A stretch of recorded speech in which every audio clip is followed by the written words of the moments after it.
Hey there, today we're going to talk about adult interactions with kids, especially kids that are neurospicy or have attachment disorders, kids that have been adopted or have a lot of trauma. There's some things here that I really want to talk to you about and for you to be aware of that you need to think about.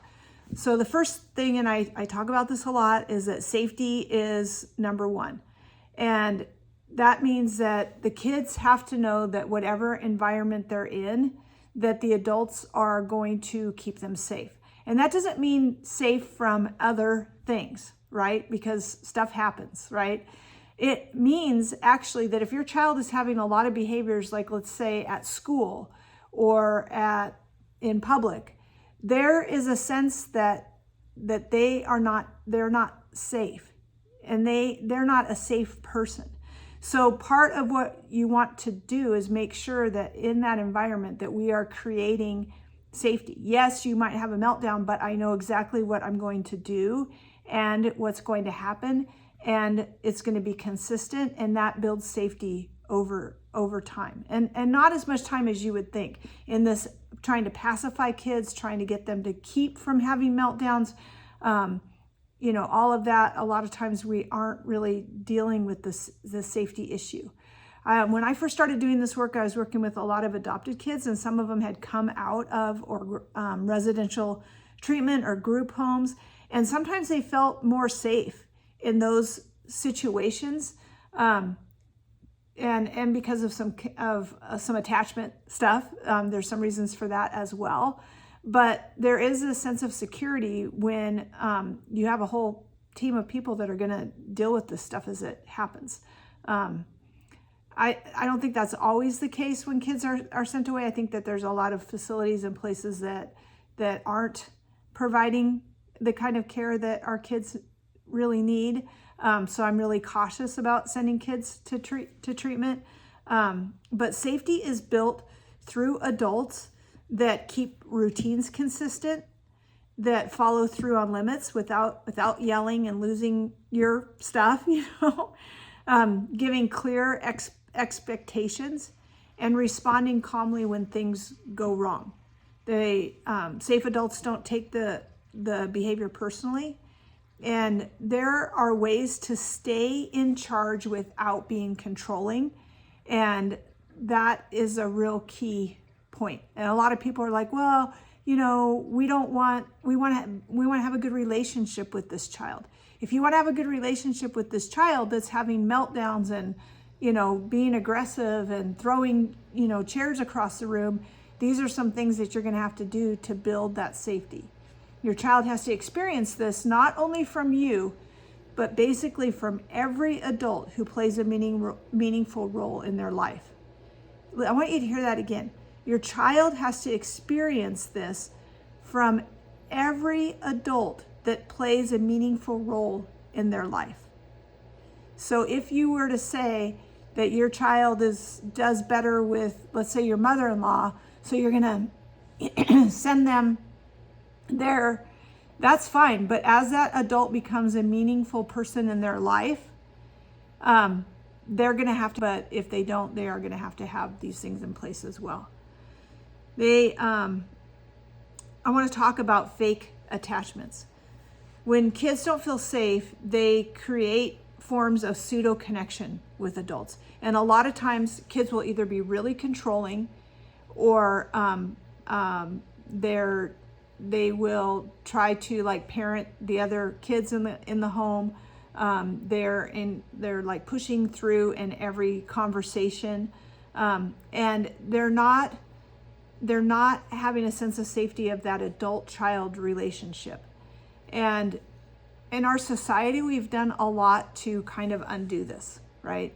Some of it is through things like, and it's not that this is bad in itself, but gentle parenting, even some love and logic.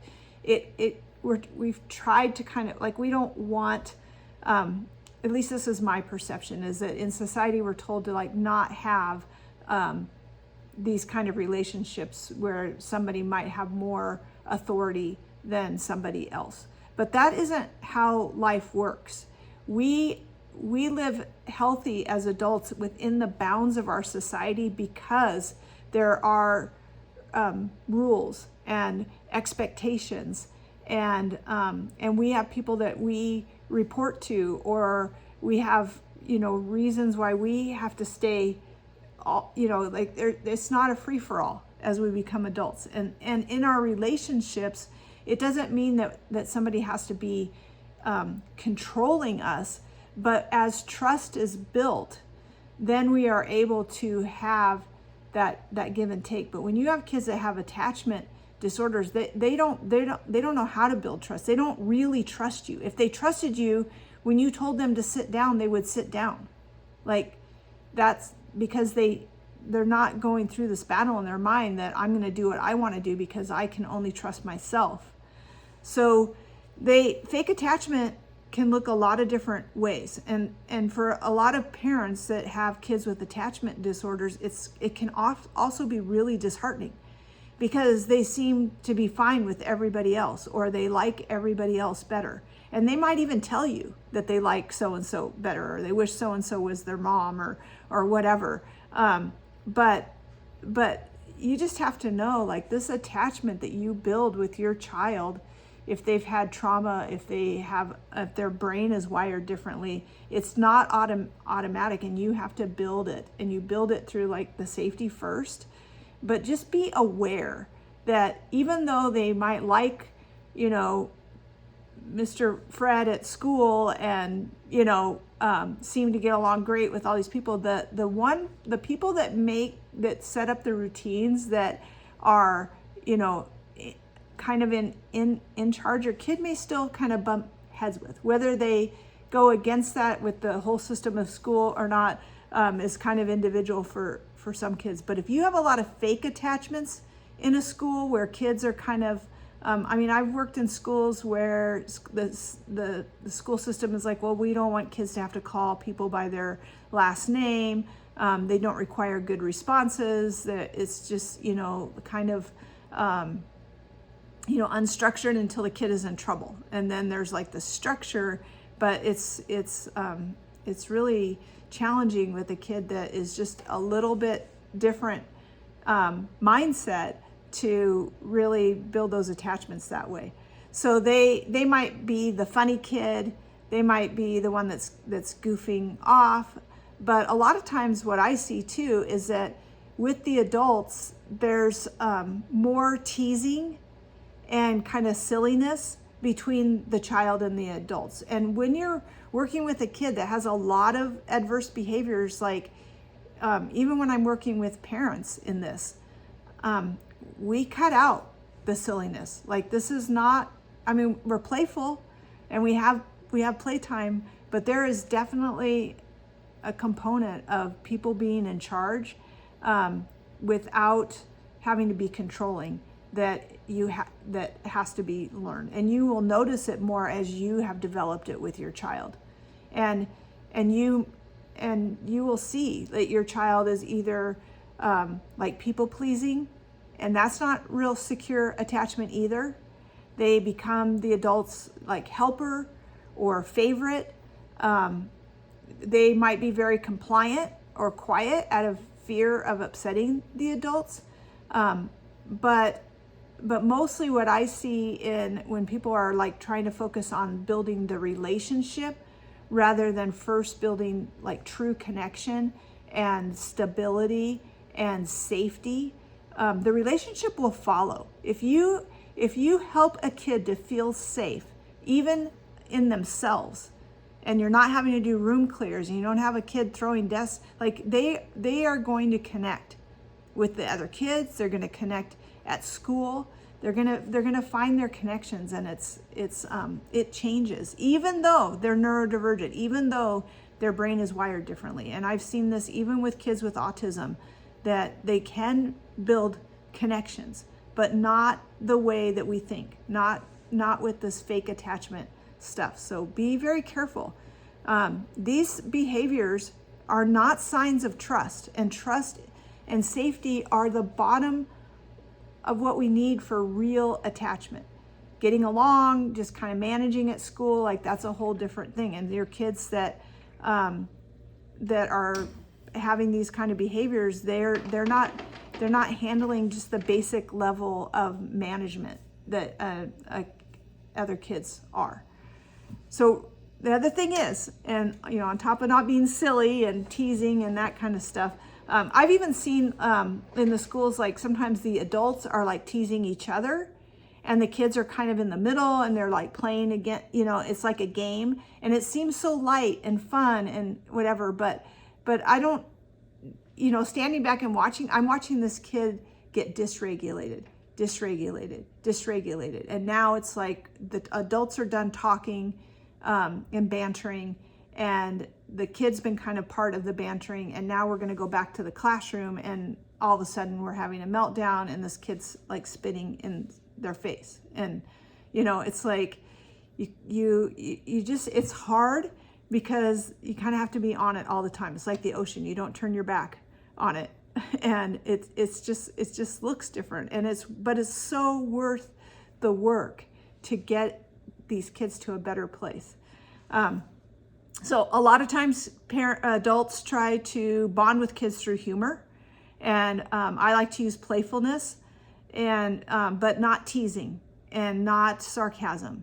A lot of times adults will try to bond with kids through like big energy or over the top like praise. And for many kids, especially if your child is highly anxious, emotionally distressed, these interactions really start to feel unpredictable and overwhelming and confusing. And so if you, and think about it, like their own behavior is confusing. One minute they're high-fiving, somebody in the hallway, another adult, they're, like happy to see him. And the next minute when they're in a meltdown, they're screaming at him, hitting, throwing chairs, spitting, so it's confusing for the child too. They can't process this. So I had an experience when I was in a school working where the child had a huge meltdown. It wasn't even about the teacher. And then as he started to calm down, the teacher came over and he kind of like was still like not all the way calm. And she said, are you mad at me? Is that what happened? Are you mad at me? And he just like, it's like F you, and just went off the wall again. Like, this is not about you. This is about this child needing to get their brain wired, and they're as confused as you are in this relationship. So real connection is actually warm, but it's predictable. There's low pressure. It's not coming from an anxious part of the adult worrying about whether their child is mad or upset or whatever. It is being attuned and knowing what's going on, being able to pick that moment where it's like, I can see you're getting frustrated. Let's go do this right now. So knowing where they are on the mountain of escalation and being able to move through that. Play is a universal language for kids. They build connection through play. I read this thing last week that said that kids need 400 repetitions to build connections. 400 of repetitiveness in to build real connections, unless they're playing. Then it only takes 10 to 20 to build those connections. And so if you think about that in a classroom, like if we want kids, a team, how we build those connections with other people, and through play, even if it's individual, not playing on screens, but even individual play where they're using their hands and sitting down and playing or jumping and playing a game.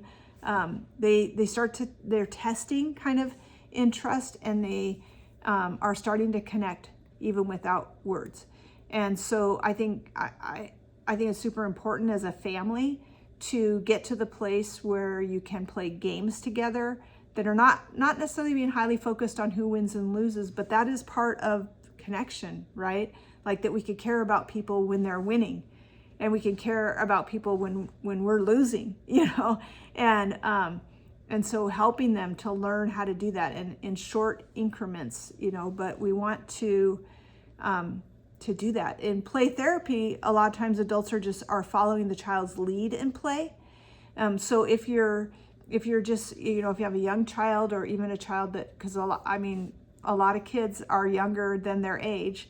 And so they still need to sit on the floor and play with cars or play with stuffed animals or whatever it is. You're sitting there with them, but don't try to take them out of their world. You're just going to be slow and gently playing there too. And sometimes you have to teach kids how to play. And you may have had your child since they were really little. But I'm always kind of alarmed when kids that are 6 or 7 years old are like, well, I don't really play with toys. And the only play they do is like video games, things like that, because play is such an integral part of their brain and we all need it. We all need to play and not just zone out and not just tap out. And that's where attachment really grows. You can do what you can do as a parent when other adults don't get it. That's a hard thing, right? So set your expectations ahead of time. You don't have to give a long explanation, but if you have other adults that are watching your kids, that are interacting with your kids, you can try my child needs calm, predictable interactions. No teasing, sarcasm, hype, simple connection works best. And sometimes it's worth it, if it's going to be, if you have somebody that's going to be taking care of your child, to kind of set up that kind of thing. And you can allow that other adult to set up the schedule and the predictability and things like that. Other times it's not worth it. I remember my son getting highly dysregulated, getting his hair cut. And a lot of it was, all of it was because of the teasing and the bantering that the lady cutting his hair was doing. She started kind of teasing him about do you have a girlfriend, are you, and even though he was kind of going along with it, I could see, and I was like, oh my gosh, when we leave here, we're gonna have a total meltdown, either in the car or at some point. And I chose not to intervene because it's just a moment, we just got to get through this, but just knowing yourself, okay, what can I do to help his brain to calm down once we get back in the car? Kids feel safer when they know the roles that adults play. So teach your child what to expect. Coach Sam's job is to keep you safe and guide the group. Your job is to follow his lead. I'll always let you know if something changes. It's your job, and I like to keep it even more simple than that. Coach Sam is going to be telling you what to do. Your answer is yes, sir, and you need to do it. And we worked a lot with this with my son that had a lot of trauma and had a hard time and go toe to toe with adults. It's this is your answer. This is what you can expect. Model